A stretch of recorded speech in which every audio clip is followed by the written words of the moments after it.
Hola, bienvenidos. Hoy aprenderemos cómo se realiza una crónica en tan solo 10 pasos. Paso 1. Elegir un tema. Podemos elegir cualquier tema, sin embargo se recomienda elegir un elemento novedoso que llame la atención y sirva como gancho para el resto de la historia.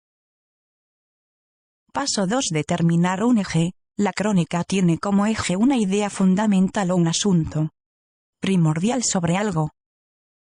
Profesora, ¿para qué nos sirve ese eje? Tener ese eje claro permite optimizar el tiempo y no desviarse de lo que se quiere. Cuando se planifica un texto, dicho eje se considera el centro y alrededor de él giran los sucesos. Existen 3 tipos de fuentes principales: la gente. La segunda son los documentos, los textos, libros y artículos sobre el tema. La tercera es el mundo que nos rodea, es decir, los colores, las temperaturas, la atmósfera, el clima, todo lo que llamamos imponderabilidad, que es difícil de definir y que sin embargo es una parte esencial de la escritura.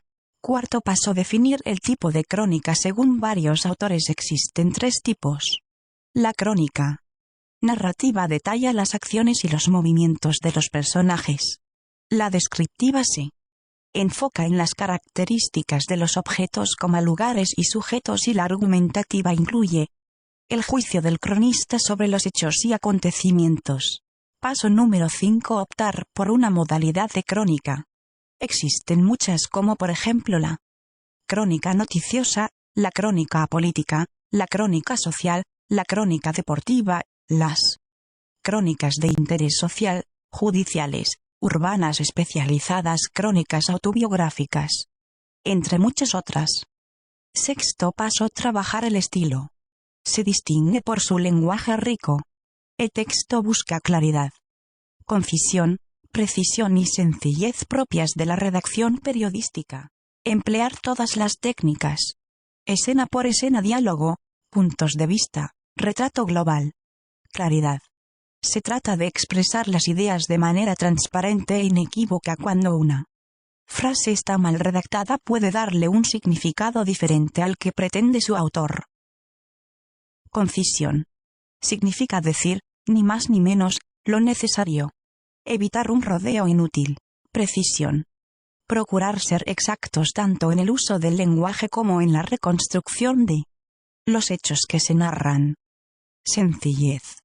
Evitar los rebuscamientos, cuando no se tiene la preparación para escribir en lenguaje literario, es preferible narrar de manera directa y no caer en poetizaciones que no constituyen ningún aporte. Es fundamental evadir los lugares comunes y frases obvias. Al narrar, el cronista puede representar los hechos respecto a la cronología, orden, frecuencia y la duración. Tales variaciones producen efectos de sentido, es decir, orientan de cierto modo a la interpretación por parte del lector. Utilizar los recursos. El autor es testigo de los acontecimientos. El autor elabora sus propios juicios. El autor propicia los hechos a su modo y utiliza un lenguaje de recursos literarios. Darle estructura al texto.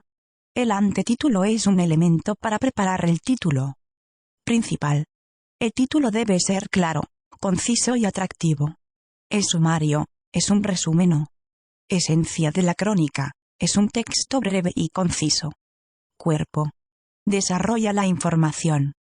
Debe articular como una unidad, con principio, desarrollo y fin, y mantener la atención del lector hasta el final.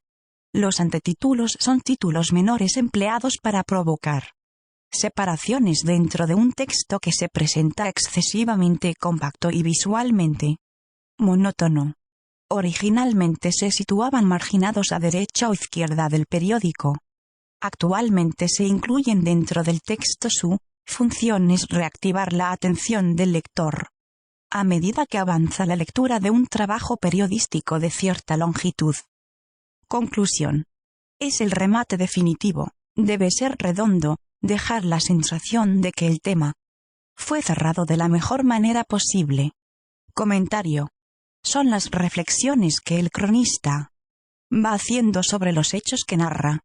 Se pueden hacer en primera persona y en tercera persona. Created using Powtoon.